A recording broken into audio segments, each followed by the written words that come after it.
Hello and welcome to the morning sports briefing here on New Zealand Sports Radio on the Tuesday, the 16th of February. Hi, I'm Paul and I'll be your host this morning. In the news this morning, we'll bring up to speed with the cricket as India versus England in the second test match.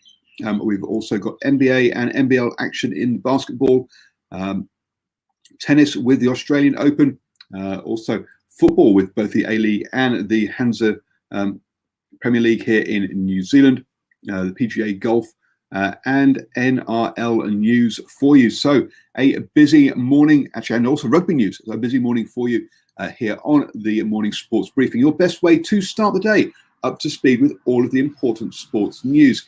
Hi, I'm Paul. I'll be a host this morning. And yes, let's kick off with that rugby. The Blues have already cancelled their pre-season game against the Crusaders this weekend due to COVID COVID levels in Auckland. Auckland currently under level 3, and tomorrow on Wednesday we expect to find out if it will be extended beyond midnight on Wednesday. Clearly, the rest of the country is in level 2 at the moment, so that's already been cancelled. Talking about jet sprint racing as well, they will be making a call on Wednesday about the Merry Merry event that I'm supposed to be attending on Saturday to around whether that will be held or not. You can I got out on a jet sprint boat at the weekend and I'll be bringing footage of that for you over the next couple of days. You can check out my long talk with the world champion and national champion as well on the channel. So I had a quick chat with Ollie Silverton there while we were at the event.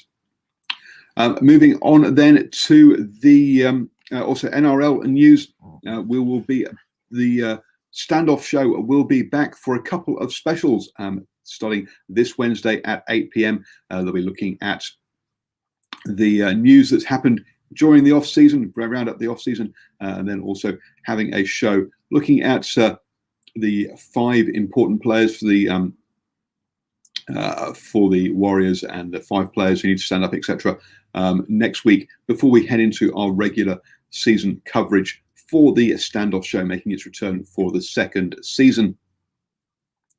Moving on then to the golf, and Tim Wilkinson was in action at the AT&T Pebble Beach Pro-Am. He made a good start to the tournament, but unfortunately faded over the weekend's rounds and finished tied at 30th at 6 under par.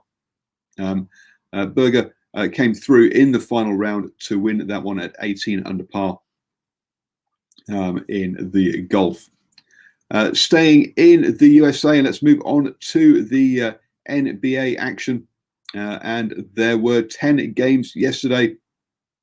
Some of the key results: the Thunder beat the Bucks 114 to 109, and the Nuggets beat the Lakers 122 to 105. So a couple of the top of the table chasers there coming a cropper. Also, Steven Adams' Pelicans were in action against the Pistons. And they made a good start to the game, winning the first quarter 40 to 30, taking a 10-point lead, but lost all the quarters after that to lose 123 to 112.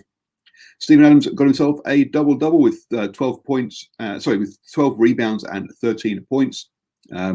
Both Brandon Ingram and Zion Williamson chipped in with 26 points each, but that wasn't enough. As the Pistons were led by Mason Plumlee, who scored a triple-double, 10 rebounds, 10 assists, and 17 points there. They also got very good production off their bench. Josh Jackson scored 21 points, and Mikhaila Uka finished with 18 points. I'm sorry about the pronunciation of his name there. That means that in the table now, the 76ers lead the Bucks on the eastern side, with the Nets chasing. Over on the Western Conference side, the Jazz lead the Lakers and the Clippers. That means that we see the Pelicans down in 12th with a losing streak of 3 games now, unfortunately for them. So looking like it's going to be a tough old season for the Pelicans. Moving over to the NBL, and yesterday the 36ers took on the Bullets, losing 47-93 in that one. For the Bullets, Vic Law led with 27 points for them. Over on the 36ers, Daniel Johnson with 20 points, not enough for his side in that one. That leaves the table with Melbourne United still top of the table, and the 36ers in third, the Bullets down in sixth currently. Staying over in Australia, we'll have a look at the Australian Open, and in the men's doubles, Kiwi Daniel and his partner Oswald have already made it through to the quarterfinals. Could Aussie Piers and Kiwi Venus join them, the number 10 seeds? They were up against Ram and Salisbury, the fit number 5 seeds, and unfortunately, after a very tough game, Ram and Salisbury went through 7-6, 7-6, and they will be playing Daniel and Oswald in the quarterfinals of the men's doubles. Over on the women's singles side of things, and Barty is through to the quarterfinals, winning 6-3, 6-4 in that one. The number 2 seed Hallett will play Serena Williams. Lower down, Osaka, the number 3 seed, will be in there. So most of the top seeds already through to that quarterfinals now. Over on the men's singles side, and again, Djokovic was already through, and he'll be playing Zverev today. But Nadal came through 6-3, 6-4, 6-2 to get through, as did Medvedev. He came through 6-4, 6-2, 6-3. So also in straight sets there with that one. I'm going to say the interesting piece will probably be around the other quarterfinal. Dimitrov, the 18th seed, taking on Karastev, the qualifier, who has made it all the way through to the quarterfinal. That again is on today in that quarterfinal. Moving back then to New Zealand, and as I say, we need to catch up on the ISPS Handa Men's Premiership results from the weekend. Sorry, forgot to bring those to you yesterday. Team Wellington beat Eastern Suburbs 7-0 there to keep pressure on Auckland FC, who won 2-0 against Canterbury United at the top of the table. Hamilton Wanderers beat Waitakere United 3-2 as well. And in a bottom of the table clash, Hawke's Bay beat Wellington Phoenix 3-2. That means Auckland City are still number 1 with Team Wellington in second place, 6 points behind, being chased by Hamilton Wanderers on 19 points there. Hawke's Bay United picked up their 4th win of the season to see them on 13 points now. A very congested part of the table, because 4th down to 7th is split by just 2 points. So yes, we could see some changes in that middle of the table over the coming weeks. Over in the A-League, going back to Australia, and news there around the David Ball, who picked up a red card in the last game for a reckless tackle. He has now been suspended for 2 games, the minimum suspension being 1 game, and they've added 1 on top. So he's out for 2 games now after that reckless tackle. Let's move on to the cricket then.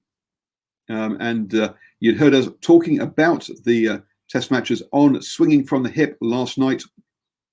I will be uploading the podcast this morning. Sorry, folks, that one didn't happen last night, but the live show was on Facebook, YouTube, and Twitter, and we talked about these ones. Ravichandran Ashwin in the India second innings scored a century, 106 there, to help his side to 286 with a setting England a target of 482 with 2 days left to bat. Two and a bit days. They're already in a lot of trouble, having reached just 53 for 3 at the close. Axar Patel taking 2 wickets and Ravichandran Ashwin taking 1 as well. Roy Burns scored 25 as his top scorer so far. Dom Sibley, though, went out for 3, and Jack Leach for 0, which really has put them in trouble. Dan Lawrence is currently there with Joe Root, ready to try and save the test with 2 days of batting to go. You've got to say India are more than odds-on favourites to win that one. It's an absolute certainty. That's how that they're going to even the Test series up 1-all. You have now started the day the best way. That's with all of the important sports news. Don't forget to join us at 8 p.m. this evening for the Driving Maul Show, where we'll be talking about Super Rugby action. We've got Six Nations. We'll also be talking about Super Rugby new laws as well. So lots to discuss on the Driving Maul Show this evening. Hope you all have a wonderful Tuesday and catch you tomorrow at 7 a.m. with the morning sports briefing.